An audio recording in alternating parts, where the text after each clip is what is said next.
Welcome to This Week in X for X-Force number 21. In this issue, X-Force is charged with manslaughter finally, but not in the way you might think. Stay tuned for our full discussion.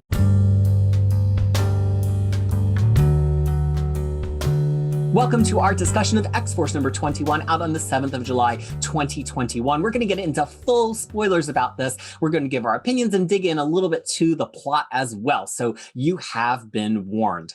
X-Force 21, we're going to go around and give opinions before digging into the plot fully. And we're going to start with Tyler. It's starting to feel like we are recycling plots here. So I'm a little bit lukewarm about this issue. I mean, it's not a bad issue. It's just not engaging me, as the first year of X-Force. Fariha. I feel like the other books, there's so much going on, that has accelerated the plots or everything, that a lot of these things feel so mundane. And it's like, okay, sure, who cares? Even though there are some sinister things afoot, but those all comes in data pages, not necessarily in the actual comics. So it feels like they're potentially all after the X of Swords and all the, on the middle of between the Hellfire Gala, they were just trotting along just to get to it. And I feel like this is kind of coming back in form in a way. We shall see. So as a first issue of that, it feels fine. But the thing is, if you're reading it holistically with all other X title, it just feels sure, whatever. I'm not into this. And also, it feels like we looked into the Hellfire Gala that Beast was considered to be a pariah, and now it's like we're friends again. And I'm like, okay, really? So looking at all of this, to me, it's a very middle of the road 3 out of 5 man things. Yeah, I had a lot of trouble deciding really how I felt about this. On one hand, I do think there are some thematic things that are finally coming together here in a pleasing way. And I think that Benjamin Percy has been on Twitter beating his own drum that he's playing the long game on plot. And some of those ways it's working, and I'm satisfied with that. But as an issue, this was really hard to get excited about. And I think part of it was the structure. It was that it started with a flashback to establish this, which I get in the sense of kind of keeping this plot contained, but it also felt like really you didn't have any time in the last few issues to insert this flashback. And then also it just was so similar to the things that we've been having that it really took me a while to realize that this was a different plot, which I think is partly the point and partly poor execution. And then when we finally got into it, to Fariha's point, I just didn't feel like there was any acknowledgement of all of that stuff that happened in X-Force in the Hellfire Gala. It kind of just felt like the gang was back together again and doing their thing. And so it just felt a little awkward to me. That said, it ends in a cool place. And I'm actually excited for this story. So, first chapters are first chapters, but it just was a little bit awkward in several different ways for me. I do think that it worked to have Kasara do the opening sequence and then switch to art. I think the art was pretty strong. So I think the storytelling there was good. I just don't know if the plot was all that interesting to me. I kept on thinking, how cool it would have been if, all the issues that we had, the flashback scenes were kind of inserted as the last pages of all of them. So we were, excited about, oh, what does that mean, right? Versus, getting them all here. And I'm like, oh, okay. But I'm like, but then didn't we do that with Terra Verde? What is that about? Yeah. And you know that I have no memory. So I was like, oh, did I see this before? In a different matrix or different, things. So I don't know, whatever, The whole thing about that the Nemo 2 issues had a similar vibe too, because the sea creatures get transformed and then they start attacking beachgoers and then they start killing sailors. I mean, here there's a twist to it, but it feels so, I don't know. It feels so repetitive, and doesn't have. I don't know. I mean, the thing is this: if the plot is sort of repeating itself, just to hammer in a specific point, you do need progression in characterizations. You need to throw in some character developments to keep me engaged. I'm not going to speak for everyone. So, but in this issue itself, there's zero character development, and we know Percy can do it because of the issue with Quinton Quire that was a really good character development issue. But here there's nothing. And you also brought up the N word, Namor, because he's not going to be happy with man things growing in his part of the world. Are you sure? This doesn't sound very good. But you know what I mean? Like he would be like, hey, like he would show up with his with his waves and like, hey, what did I tell you? Back off. I know. Yeah. Like, he wouldn't be happy with it. And we didn't see any of that. So I was like, yeah, okay, whatever. Well, and to both of your points, it really, because this was so similar to other things that were happening, again, the flashback showing sailors being eaten, it not only was confusing that it wasn't the plot that we just had that was very similar, but I also felt like, oh, shouldn't they have at some point in there said, oh, more sailors being eaten? Then I went back to older issues to be like, has this already been seeded in such a way that we knew it was going to be flashback to, so it could be explained? Because again, that's like another good way to set it up where characters refer to like, not more of this, and you're like, what do you mean more? And then it rewards it later. And then the same thing with what I thought were more telefloronics that were possessing these people in order to get, frames a senator, possesses a policewoman. It's the literal same plot that we saw during the Hellfire Gala. So I was like, oh, this is a Terry Verde thing. But unless I'm really confused, I think this is all supposed to be a Weapon X thing with their experimentations on Man-Thing and totally separate from the Terra Verde stuff. Yeah, and somehow that the X-Force is not dealing with the environmental consequences on Earth because of Krakoan,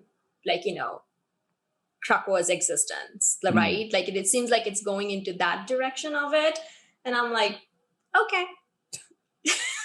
We're going to try a new go-round here, which I am affectionately calling Bring Your Own Point. So we are going to see what stuck out the most to folks in this issue. We'll start with Fariha, and then we'll do Tyler, and then we'll do me. Who knows? We have no coordination, none whatsoever. So we might have all three of us. Just like X-Force. Just like X-Force. We're not cooperating at all. We're just shooting in different directions and sometimes in the same direction. So beginning with Fariha, what point would you like to bring to the discussion today? So remind me, because I'm kind of going back and forth on this. Is this the one that had the new version of Fastball Special? Fastball Special? Yes. Yeah, with a psychic catapult. Catapult. Yeah. I was like, oh, that's amazing.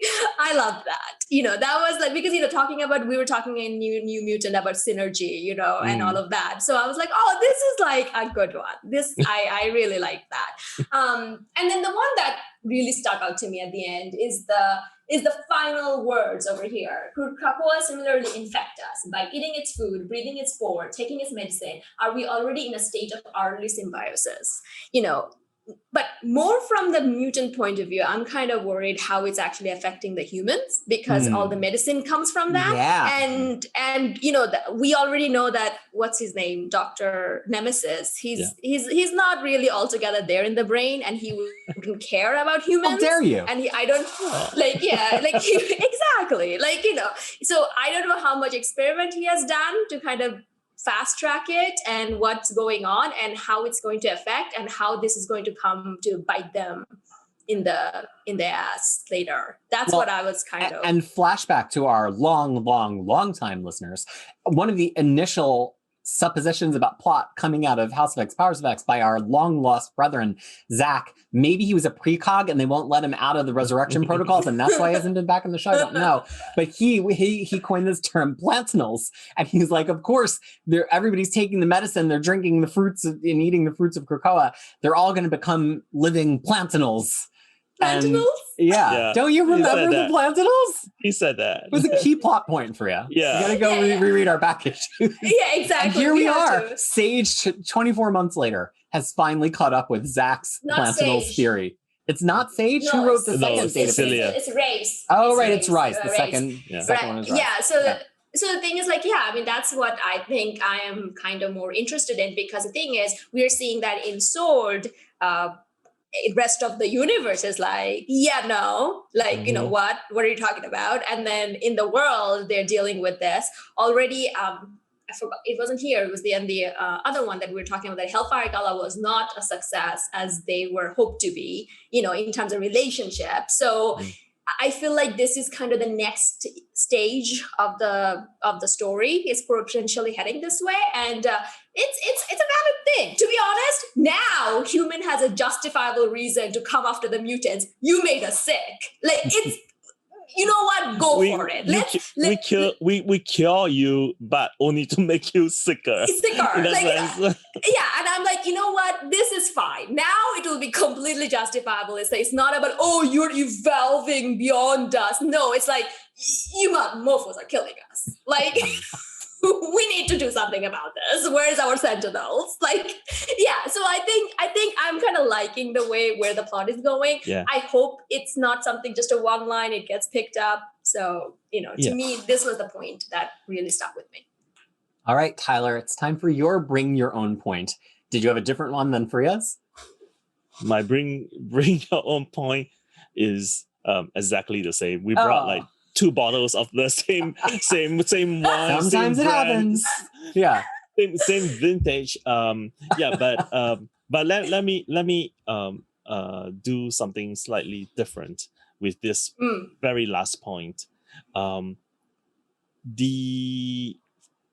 this is one of the hanging plots that I prepared for one of our future recording, and I'm just going to see it here a little bit here, which is how we like our stories to be done, seeded.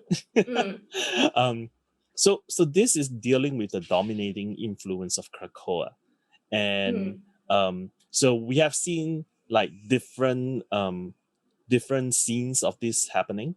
So first, like in New Mutants #1, the garden in Starjammers, in X-Men #3, when a gateway is disrupted, the wildlife on Krakoa got really aggressive, and the telepaths get like a headache.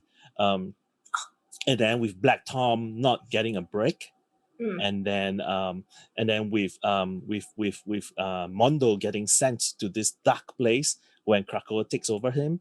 So, and then of course in Hotspots, in Life 9, we saw that Dark and Krakoa is actually becoming one person. So like Dark lives on in Krakoa as and as a walking tree, or much something as like the that. Spice Girls predicted. Yeah.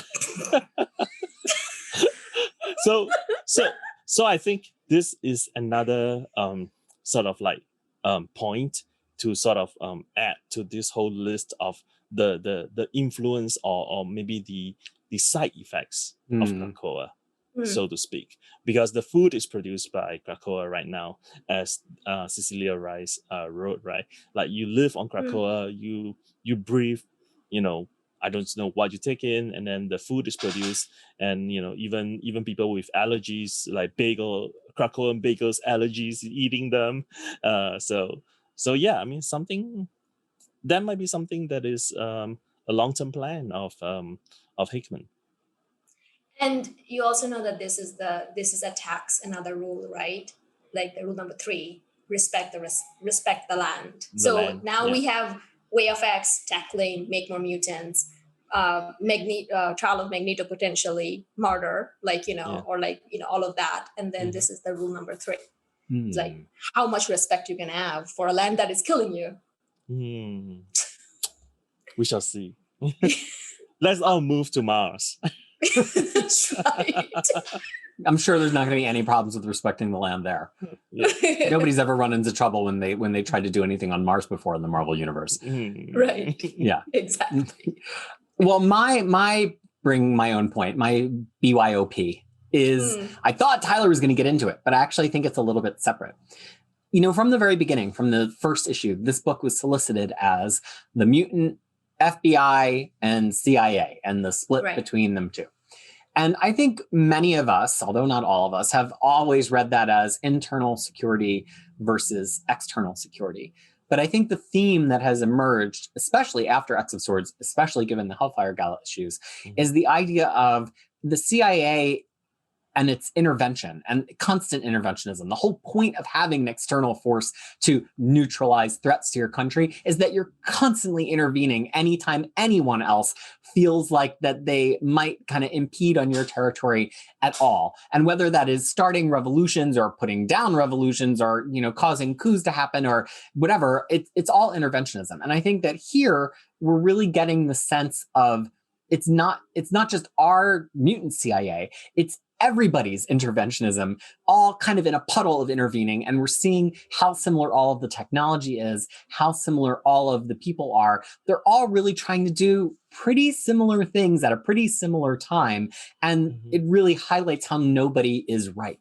Here we end with the Weapon X program, traditionally seen as pretty darn evil and terrible in almost every single iteration of it that we've ever had. And if you hadn't been reading Weapon H, which was the Hulk version of Weapon X, and then the subsequent Weapon X program, Weapon Plus one-shots that came after that, it kind of showed that Weapon X has always had its fingers in a lot of things. It wasn't just about adamantium skeletons and replicating super soldiers, which, ties it back to Captain America, but also this idea of experimenting on convicts and prisoners against their will, experimenting on animals, and pulling in a lot of different areas of the Marvel Universe and saying, oh, what if that was part of the Weapon X? Yeah. And then using those to destabilize other people's countries and using that, as a thing. So there's Canada, usually based in Canada, although not always.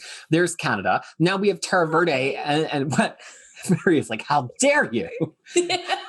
Well, and then we have Terra Verde, and now we have Krakoa, and now all these things are being, it's just showing that, I guess if I can try to put a pin in this, that if you're going to have a book about one country's CIA, really what you're writing about is everybody's intervention in each other and the war of intervention, and that nobody's hands come out clean once you start tinkering with other people beyond your own borders. And I kind of, by the end of this issue, was like, I'm really feeling it, actually. I understand that this is a different, maybe some people are that cynical about it and they hear the letters CIA and they just go to that thing right away. But I was thinking more like secret agenty James Bondy, maybe, when I first heard Mutant CIA. And just now I'm catching up to, it's this other thing. There is another TV show that is currently about intervention of like anyone who's going off their track. It's like intervention. We're going to end it, even though they're going after one particular character all the time, but that's okay. But yeah, it just feels like that a little bit. No, you're right. Wow. Now X-Force is actually very cool. Peter does that all the time. Like, I'll come like, I didn't like it. And Peter's like, well, actually, there's all these different things. I'm like, oh, this is actually very cool. So yeah. Well, and the perspective I really like to take on these X books is, the plotting and execution are different things. You can have a really beautifully executed book that has a really dull plot, and you can have a book that's really not executed that well that is a fantastic plot. And I think if we're here to try to help people dig in a little bit more to the X books, it's kind of like, let's try to tease that out a little bit. Just because we're kind of meh on an issue doesn't mean the story's not going somewhere interesting. And I'm actually kind of interested, especially because I have to ask, and I pose this question to Tyler, do you think that this is going to tie into the fact that we just saw Man-Thing in Curse of the Man-Thing interacting with the X-Men? It seems like you can't possibly avoid that, right? This is connected. No. I mean, and AUKUS was name dropped in one of the issues of Weapon H, I think, a backup story, if I remember. So AUKUS is involved somewhat. And then here we have Xeno is also being involved in this.